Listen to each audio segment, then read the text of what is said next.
Investigators begin the search for answers in a crippling fire. Several communities considering pulling out of the DSAP. And the spending scandal debate drags on in the Senate.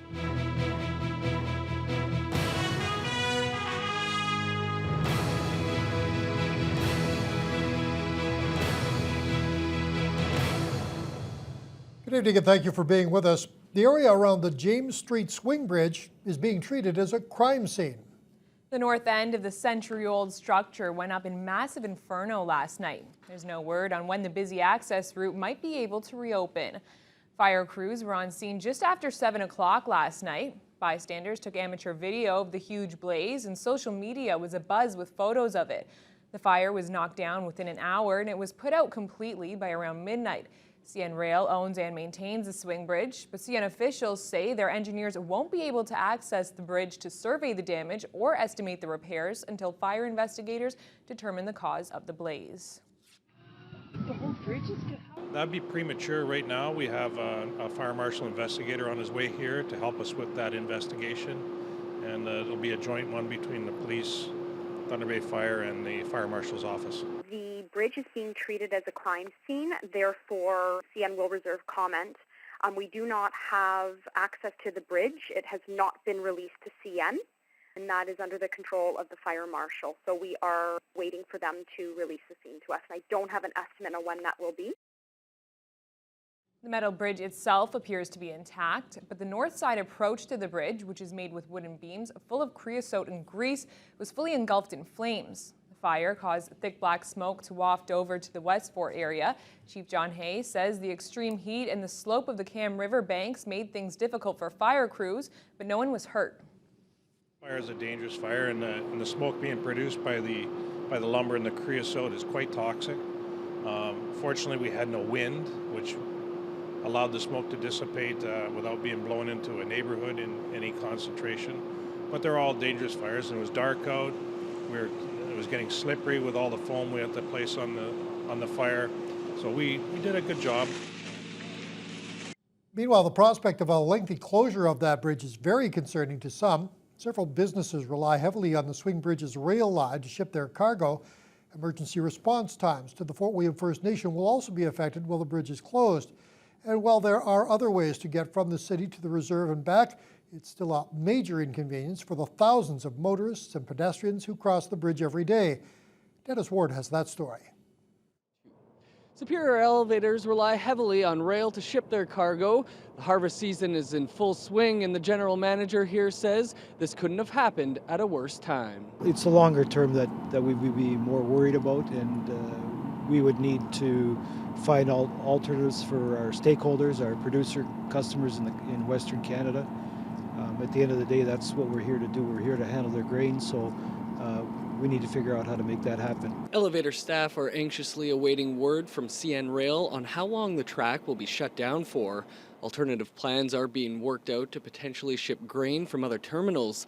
The closure of this bridge for an unknown amount of time has a lot of businesses, people, and service providers looking at backup plans. Superior North EMS Chief Norm Gale says response times to the First Nation will be delayed by 2 to 4 minutes. The vast majority of our calls are not sensitive to time in minutes and seconds when we're looking at 2 to 4 minutes. However, some are. Regardless, we will respond. And should it turn out that this is a prolonged closure, we will work with the Fort William First Nation on mitigation strategies. Fort William First Nation councillor Catherine Roger feels minutes do matter when waiting for an ambulance. There was already an emergency incident in the community Tuesday night, and she believes every minute you wait adds to the stress. The band council here and their counterparts in Thunder Bay have been in talks with CN about a new bridge between the communities for a long time. It's been a hot topic for us for an incredible amount of time. There are thousands of cars that go over that bridge every day, both to town and south onto our reserve. There's constant repairs on it and updating, and the bridge is quite old. It is over 100 years old, and it wasn't designed for the amount of traffic that goes over it. But it's not just vehicles and trains that use the swing bridge. Patsy Bourgeois lives in Westfort but works at Bannon's Gas Bar. She doesn't drive and walks over the bridge to get back and forth each day. She's worried about how to get to work and home now, and she doesn't think she's alone. 95% at least come across that bridge every single day. Walking, driving, it doesn't matter how. They're always coming that way. And for the people who don't drive, it's just, that's an easy access. People on the reserve over there, down this way, not everyone has a vehicle that can drive or can afford the bus sometimes. So they have to walk. So it's a big inconvenience for that bridge being down. I really hope they get on the motor on fixing that thing because we really need it. Dennis Ward, TBT News. 6 communities in the Thunder Bay area are looking at pulling out of the district's Social Services Board. Shunya, Oliver Papoonge, Conmee, Gillies, Neebing, and O'Connor are hoping to form their own administrative board and provide the services. Conmee Mayor Kevin Holland is the sole representative for the 6 municipalities on the Thunder Bay DSAB. They don't feel they're getting enough bang for their buck. In 2011, the so-called Area 1 communities contributed $2.3 million to the Social Services Board. However, the services used only totaled $500,000. Holland feels running their own board would benefit the residents of the smaller communities. Some of our residents have relatively minor needs that if they were addressed, they would be able to remain in their homes. And that's our goal. A lot of times, because these programs aren't available, our residents are forced into Thunder Bay before they're ready to go. And we want to be able to provide those programs that our residents need to help keep them in their homes longer. Holland says Conmee paid $75,000 to the DSAB last year and received $9,000 in services. A feasibility study on providing social services on their own is expected next week. According to Holland, early indications suggest 6 municipalities could provide the services on their own. Construction is underway on a new daycare facility on the Lakehead University campus. It's located on Oliver Road, right in front of the LU hangar. The foundations were laid last month, and construction crews were on site this morning putting up the exterior walls of the building. LU officials won't comment on the project, but sources tell us the building will become the new, larger location for the Nana Bijou Child Care Center, which currently operates out of the university's Preti residence. The new daycare is expected to open next September, in time for the new school year. The current Nana Bijou daycare can accommodate 39 children, but that number will go up once the move is complete. Cell phone users in Ontario are getting some help from the province. A government bill designed to address complaints about wireless services has passed a final vote in the legislature. The Consumer Services Minister says it will allow cell phone users to cancel their contracts at no cost after 2 years. The minister says it will also cap cancellation fees and bring in all-in pricing. Thunder Bay police say 3 people had to be taken to hospital following a collision last night near Intercity. Fire crews, EMS, and Thunder Bay police all responded to the crash just after 8 o'clock. The collision occurred in the eastbound left turn lane of the Harbour Expressway at the intersection with Memorial Avenue. One car was stopped at the light when a second vehicle hit it from behind. Police had the scene cleared within an hour. A male and female from the first vehicle were taken to hospital, as well as the driver of the rear vehicle. The 19-year-old driver of that vehicle has now been charged with careless driving. Students at Westmount Public School received a dose of reality today. Officials with Mothers Against Drunk Driving presented their latest video titled Smashed. The 15-minute film is designed to make kids more aware of the risks of drinking and driving. It had students sitting in silence as they watched. Courtney Rutherford reports. Grade 7 and 8 students at Westmount Public School filed into the gymnasium to take part in this Mothers Against Drunk Driving assembly program. The hour-long session is a high-impact drug and alcohol-impaired driving presentation with a strong message for teenagers. Make them aware of the consequences of driving impaired. And driving impaired is really the key word here because we're talking more than driving after drinking or drinking and driving. We're also talking about drugs and other types of substances that can affect the way that you perceive things and, drive a vehicle. According to MAD, road crashes are the leading cause of teen death, and alcohol is a factor in 50% of crash deaths between the ages of 15 to 25. Hi, I'd like to report a drunk driver. He's driving a gray car. License 835 DFX on Brock Road. The video tells the story of 3 teenagers who were heading to a house party where many of the teens are drinking alcohol.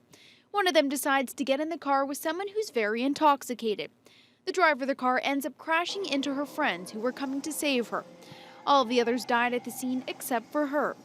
The video is based on a true story and has Westmount Principal Mike Oates appreciative that they stopped in Thunder Bay to speak with his students. At this age, students are developing their values and the beliefs that they have in the way they're going to live their lives. And this is a perfect age for them to start thinking about the consequences of their actions and the way they're going to manage themselves for the rest of their lives. And this is a perfect age where they start to see those things happening, not just on TV and in the media, but actually in their own personal lives. And this really brings home the message. The video presentation will travel to various schools across the city over the next 2 weeks.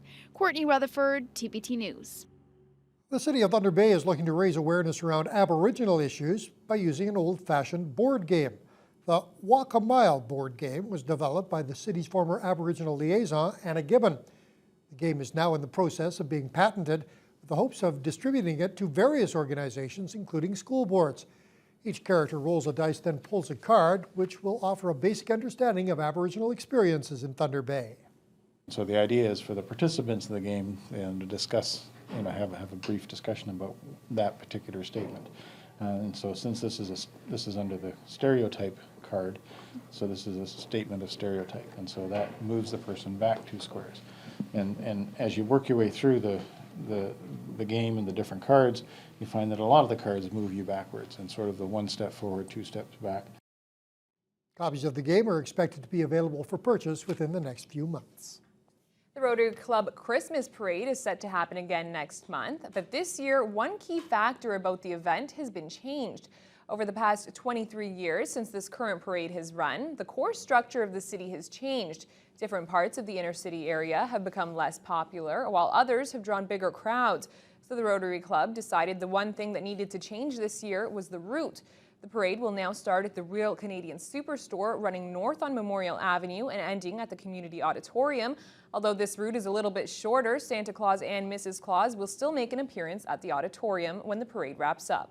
Years ago, there was the Thunder Bay core was a lot different, so the shopping wasn't there. So what we've tried to do is address the congestion and then the safety features of the parade, and so we're reversing it. So by the time noon comes around, we have reversed the flow of traffic, and we're kind of controlling it so it'll end at the community auditorium, and primarily for safety. The Rotary Club is hoping this route is more sustainable for the long run. If everything works out, organizers can then start looking at adding new activities for kids to make the event last longer once the floats reach the auditorium. The Rotary Christmas Parade goes on November 16th, starting at 10 a.m.